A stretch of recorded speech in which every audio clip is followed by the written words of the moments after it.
જય માતાજી મિત્રો, આપણે જે લાસ્ટ મોડેલમાં સિલેક્ટ કર્યું હતું એ બોડી એક્સટ્રુડ કરવાની અધૂરી હતી. અત્યારે આપણે એને ટોટલી એક્સટ્રુડ કરી લઈશું. બરાબર, આ કઈ ડાયરેક્શનમાં એક્સટ્રુડ કરવાની છે એ ડાયરેક્શન આપણને બતાવે છે. બરાબર, આ ટોટલી આખું 3D થશે એટલે તમને ખ્યાલ આવશે કે જય શ્રી રામ આપણે લખ્યું છે કમ્પ્લીટ થઈ જશે.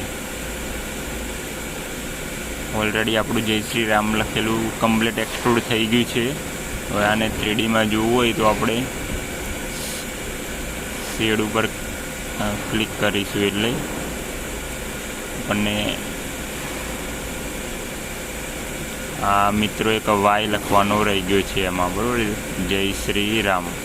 તો વાય પણ એક્સટ્રુડ કરી લઈશું. પહેલાં વાયર ફ્રેમ કરી લઈશું, પછી એક્સટ્રુડ સિલેક્ટ કરીશું, પછી અહીંયા ચેન સિલેક્ટ કરીશું, વાયને સિલેક્ટ કરી દઈશું. બરાબર, આ વાય સિલેક્ટ કરી દીધું.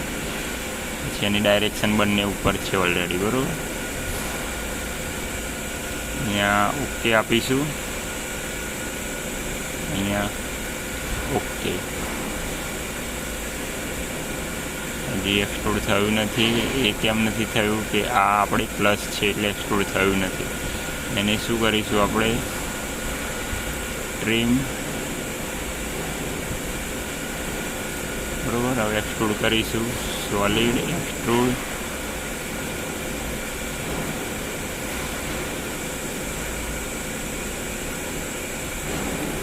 ઉપરની સાઈડ. બરાબર, 12 mm.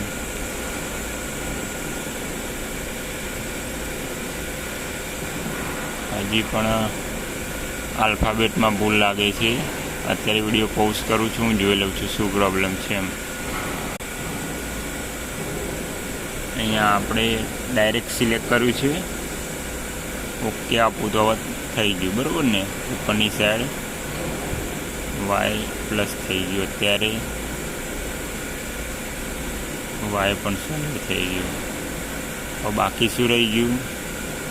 આ વસ્તુ એક બાકી રહી ગયું કે આની અંદર ભૂલ થવો જોઈએ તો તે થયું નથી. એ કરી દઈએ આપણે. બરાબર,